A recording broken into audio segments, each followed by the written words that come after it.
everyone, it's Elizabeth from Elpis Astrology at elpisastrology.com. Thanks for joining me today. So today I am going to do my take on the astrology and the horoscopes for June 2024. So this month we have a new moon in Gemini, a full moon in Capricorn, and actually there's 2 full moons in a row in Capricorn. There will be one next month as well. We have the summer solstice. That'll be up here on the 20th of June as well. Pluto is going to be retrograde at 1 degree of Aquarius all of June. So I wanted to start off with, just to kind of wrap up this whole devil comet or the Pons Brooks comet, the 12P Pons Brooks comet that is still kind of in our atmosphere. By the 2nd of June, it will be the closest it will come to Earth.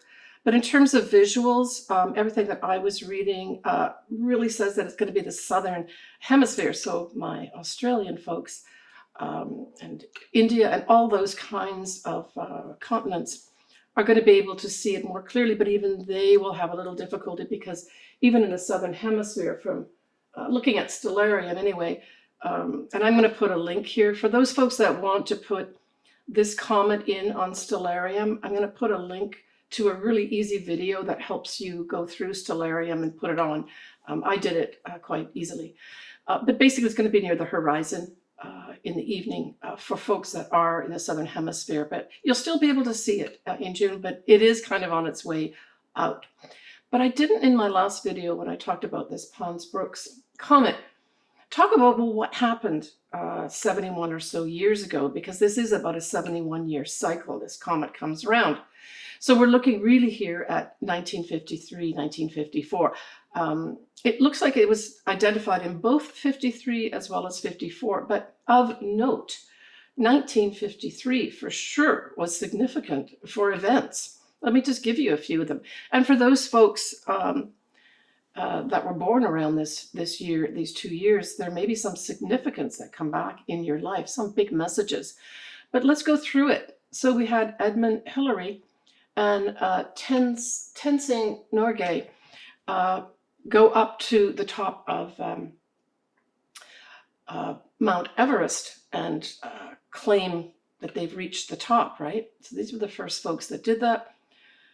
Queen Elizabeth, she had her coronation in 1953. We also had Watson and Crick, as well as Rosalind Franklin, discover the whole helix, right? The DNA helix.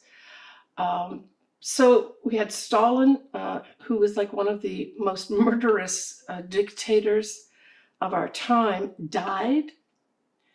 And I didn't realize it was not so long ago that Salk actually invented the polio vaccine. And in fact, apparently he inoculated his whole family before then it rapidly went out to the world population, right? For everyone to be vaccinated against polio. So pretty significant stuff, right? When we look at that whole comet that I spoke about, the other thing that happened in 1953 was Dwight Eisenhower, he was a Republican, was inaugurated in 1953. So that's another thing that happened. So there was a lot of changes with regards to government positions or monarchy positions in 1953. And he's just the final one that I wanted to mention. So when we look at the first lunation of the month, well, it is going to be a new moon in Gemini. And nicely, we have Mercury in Gemini as well as Venus. So we've got the ruler of Gemini, Mercury, in its home sign. So just this alone is very positive, right? This is going to be on the 6th of June at 5:37 a.m. and that's Pacific Daylight Time. It's at 16 Gemini, 17 minutes. And, one of the things that came to my mind was that this is going to be a very flirtatious, we're entering into the summer season coming up, right, with the summer solstice, sort of mid-month in June. I just took this as a very flirtatious time, maybe more on a personal level. But it also speaks to, changeable emotions as well. So it could bring in some new romances for folks, but they may not lead to anything more than kind of like a summer fling or summer flirtation type thing. But the other thing, of course, that Gemini stands for is communications. And with all the support of Mercury and Venus here, we're really talking about a lot of communications going on, right? And this moon and sun also sextile the north nodes, along with Chiron, that's in Aries, right? So there's going to be some new information with regards to our collective and our future moving forward, right? In terms of a new start of some sort.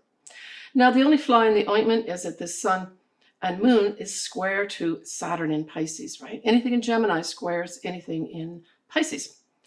And really, I saw this as I actually saw this as a positive thing, because with so much Gemini, there could be a lot of excitement and a lot of chatter and a lot of information being tossed around, but not necessarily important information or relevant information. That square to Saturn can say, let's do some facts checks on that. So I think we're going to see a lot of activity with regards to a lot of chatter. And that, we're going to have that fact check going on too, which is awesome, right? And I think this may lend itself more to the political sphere, but it could also be in our life as well. So as I said, this is around 16 degrees of Gemini. So for you to have in your own chart something significant like your ascendant or your sun at this degree point, this could actually promote a whole newness for your year. So I want to wish all my clients, as well as my viewers that are Geminis, a happy new year to you. My daughter Victoria was born around this time. She is a Gemini, so I wish her happy birthday. Towards the end of the month, I have my granddaughter Penelope, who is her birthday, although she just enters into Cancer for her son. So happy birthday to both of those. When we look at other things, we look at Jupiter here trying to Pluto, that is retrograde, but still this is really positive. So Jupiter is going to expand favorably anything with regards to what? Humanitarian types of activities. Electronic communications, like the social media, could be abuzz around that 6th of June and new moon in Gemini. The ruler itself, Mercury, will be at 6 degrees of Gemini. And at that time, Jupiter will be approaching Mercury. And so I saw this as we've got a lot of legal stuff going on right now that we have all over the news. So I think that this is going to bring, once Jupiter hits Mercury, just sort of around that 17th of June time period, I think where Mercury and Venus will be conjunct at 0 degrees of Cancer. I think that may be a time period where we're really going to see some significance going on here with regards to some kind of thing coming up with regards to all these legal matters that will have some substance behind it. So the 17th of June is when Mercury and Venus will be at 0 degrees of Cancer. And of course, Cancer can refer to things like the mother, but it can also refer to our homeland. And that's how I see it. Some new starts here. And this is right around the solstice time period as well.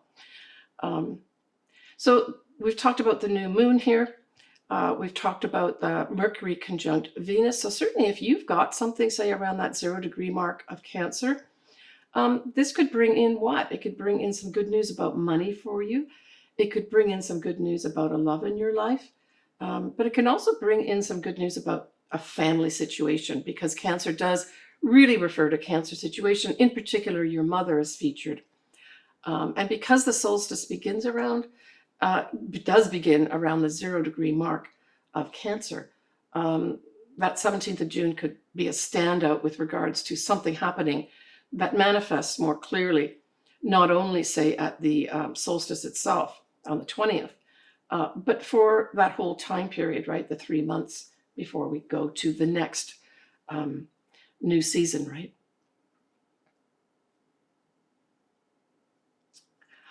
Okay, speaking of which, we have the summer solstice.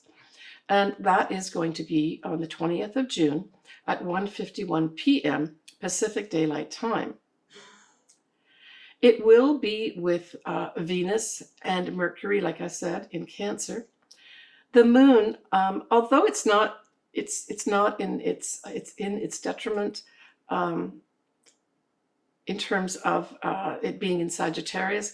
I always like the moon in Sagittarius. I just think, so the moon will be at 15 degrees of Sagittarius. And I just think this is going to lighten up that whole summer solstice, the whole time period for us, right? Because this kind of puts a stamp on the kind of energies that'll be around for at least 3 months or so. And so this is positive outlook for our future, right? Now, Sagittarius also rules things like the legal profession and foreign lands, publishing, that type of thing. So all these things could come in a positive way as well. That moon, though, does square Saturn. So we've got another moon squaring Saturn, right? We had it at the new moon. Now we still have it at the summer solstice with the moon in Sagittarius. And so again, this is like slowing things down. Take your time to look at things. Don't get emotionally drawn into things. Look at the facts to see what's going on here. Now, Mercury will be sextiling Mars at this time. So this also says there's going to be opportunities to get your messages out, to get information out, to gather information in at this time. So we're still talking about the summer solstice here. And Venus at this time, the summer solstice, is approaching Mercury. I already spoke about the conjunction, but it is Venus going towards Mercury. So it's like this could also bring in information literally about females, but it can also bring the money markets in here as well. I personally think that this, and then there's another aspect at the end of the month, is going to bring up again the whole thing around anything to do with reproductive rights, right? Yeah. So I think that may be brought up as well at this time too. Maybe even some groups of people, women in particular, putting voice to that, and maybe boots on the ground too, where you start marching for it as well. We haven't seen really any of that in a big way recently. So that may still be on its way to us. So the next lunation we have is going to be the full moon in Capricorn, and that's going to be on the 21st of June at 6:08 p.m. And this is at 1 degree of Capricorn, 7 minutes. And as I mentioned at the beginning, there's going to be a second full moon next month as well, but it'll be at 29 degrees of Capricorn. So we get the beginning of Capricorn and then the end of Capricorn as well. And of course, because it's a full moon, we have the sun in the opposite sign of Cancer at 1 degree of Cancer, right? So we have a lineup here of, first of all, we've got the moon in Capricorn, but it's really kind of on its own in many respects, except by the opposition with the sun. It's really the sun that is taking center place here, because it's going to have the Venus as well as Mercury all lined up in Cancer. So there really is going to be this focus here on our homeland, females, reproductive rights, pregnancies, anything to do with that, discussions and information being brought up here. And remember, we have Neptune at 29 degrees Pisces at this time too. So that's a culminating energy, right? A culminating energy with regards to our spiritual lives, and as well as our aspirations and inspirations as well, right? We have Mercury that is sextile Mars at this time still. We had that also up at the summer solstice, which was just literally the day before, right? So this full moon happens right after the summer solstice. So it's kind of tied into it, even though obviously the moons are different, right? And so we also have that happening where this whole Mercury sextile Mars is carried on for another day, where great activity around communications, around information, that type of thing, especially gathering information, right?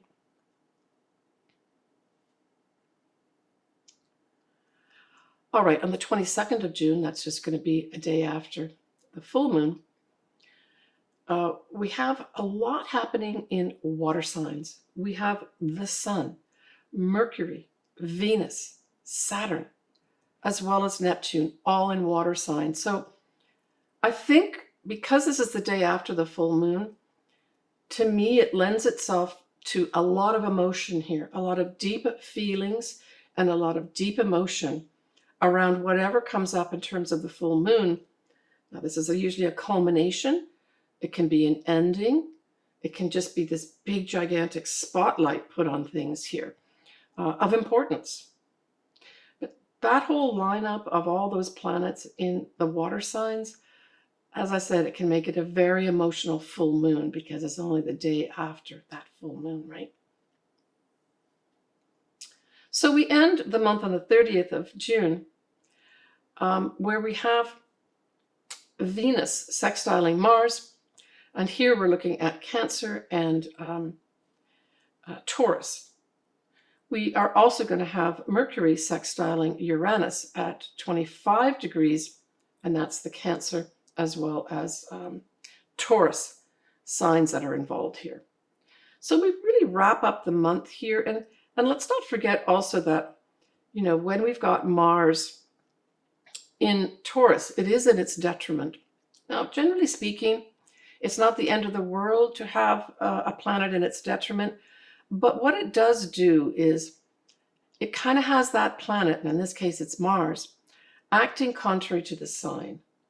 And so what does Mars like to do? Mars loves to move forward, action, all that type of thing, right? Lots of energy. And so it says that it's going to be contrary to that. And so this may be more, in terms of Mars, I think a slow burn, a slow release is better than like running around and trying to get things done. So this may also be a time, if we look at the sextile with Venus, where there's some new introduction here with regards to our money markets again. So this could be something that happens at the end of the month that is unexpected, that some kind of information may come out with regards to our money markets. But hey, Venus sextiling Mars, just as a transit itself, if you've got something, say, around that 15-degree mark of Cancer, Taurus, this could bring in an opportunity for a relationship, right? I mean, when we think about it, Taurus is ruled by Venus too, so there's a positive setup here, right? Now, with that Mercury also sextiling Uranus, this is unexpected news coming our way. I mean, maybe something else is going to pop out with regards to all the legal matters going on right now that is going to be significant for us. But we're talking about, you know, Mercury being in Cancer. And as I said, Cancer really refers to the family. It refers to the mother in particular, reproductive rights, anything to do with having children, that type of thing. So we may end the month with more unexpected information coming in here, and maybe unexpected discussions of import, right? So when we give a little peek to July, we're looking at a new moon in Cancer and a full moon again in Capricorn. So this is the second full moon in Capricorn over 2 months, June and July. And we will also have Mars is going to be sextiling Neptune at 29 degrees. So this is going to be significant too. This will be some kind of opportunities with regards to, I think, changing up the old guard finally and getting rid of it, right? Because the 29 degrees is the culminating degree of energies, and Mars is energy. So we'll talk about that next month in more detail. So let's move on now to the actual either sun signs and or ascendants. You pick which one. I would say it might be a good idea to listen to both. Start off with your ascendant so you understand the areas of life potentially being involved here. And then listen to your sun sign to just gain additional information that might be important. So we're going to start off with you, Gemini. Because you know what? You have your new moon of the year. And so again, Happy New Year to all my Gemini clients as well as viewers. So this is your first house. Now, what's wonderful about this, Gemini, is that you have the ruler of your sign, Mercury, also in Gemini. And, you know, it's not conjuncting it, but it is at 6 degrees. But we do have Venus conjuncting that moon and sun in Gemini, which is absolutely beautiful. So this just bestows a very happy day. So if your birthday is around that 6th of June, this is just going to be a very pleasant day. With a Venus there, you may get some beautiful gifts, including money maybe coming your way as well. With Mercury, the ruler of your sign there, you could receive some very important messages, or you may give some important messages at this time as well. We have Jupiter that is also in Gemini. It's pretty close to be conjuncting Mercury, but not exact. But hey, that's the other thing that you've got, Gemini, is for the whole year. You have the most beneficial planet, the luckiest planet, in your sign for a year. So this can have, you know, a lot of very positive things happen for you. You can have positive people come in, like teachers and or advisors of some sort. So for those Geminis that are looking for something like that, hey, this is the year to get somebody really good. But generally speaking, you're going to have a lot of good luck and benefits, at the very least, come your way at some point over this year, with Jupiter there in Gemini, right? I'm just looking at the chart here to see what else is here that might... yeah, I mean, the only fly in the ointment, of course, as I mentioned in my introduction, is that Venus will be squaring Saturn at this time. So I think it just says there may be some delay of some sort. Venus represents love, money, values. So there may just be some delay with regards to something in that area of your life manifesting right away. It just means that you may just have to wait a little bit. Now, when we look at that full moon in Capricorn, that is in your 8th house. So the 8th house rules things like shared resources, your investments, your pensions. It also refers to your psychological self, inheritances, sexual relationships, deep relationships, all that type of thing. So this is a wrap up. This is a full moon. So there's some kind of illumination. Generally speaking, the 8th house, we really kind of look at it as, you know, a financial house, just like the 2nd is, but it's more about the finances that you share. So things could come up like credit cards, mortgages, taxes, that type of thing. For some, maybe you're going to wrap up paying taxes that you owed, or wrap up with regards to waiting for a tax return to come in, a benefit for you. So that could happen too here. We're going to have also at this time, at the full moon, it's really the opposite sign that's highlighted more at this full moon in Capricorn. So we're going to have the Sun, Venus, and Mercury all in Cancer. And so that's your 2nd house. So this says to me that there may be some activity with regards to you making money, more so at this new moon. So I'm thinking it may be just a decision for some Geminis to decide, I've got to put some of my income I have here away. And indeed, that's what you end up doing. But there's going to be more. Others, it could be a time when you end one job that maybe you don't like and take another one on, your 2nd house, right? Because the 2nd house is really emphasized more here at the full moon than the full moon itself. All right, Gemini, well, take care of yourself and enjoy a whole year of that lucky, beneficial Jupiter in your sign. All right, everybody. I'm wishing everybody a happy start to their summer, because, of course, the official start here in the Northern Hemisphere starts this year on the 20th of June, certainly Pacific time. But then, of course, we're looking at the Southern Hemisphere, where we're looking at the beginning of winter, right? If you'd like your chart done, or you'd like a combo done where I put together a quick look at your astrology and I do a tarot reading, I have a service to do that too. I love doing anything to do with astrology as well as the tarot cards. So feel free to reach out to me. If you're not sure what to do, you can always just email me and we can discuss stuff back and forth, or you can go directly to my services tab and pay there. But I really am wishing everybody a very, very happy and positive and loving and supportive summertime period. Get out there and enjoy yourself, and don't be afraid of being you. I'll talk to you all next month in July. Bye for now, sending you lots of love.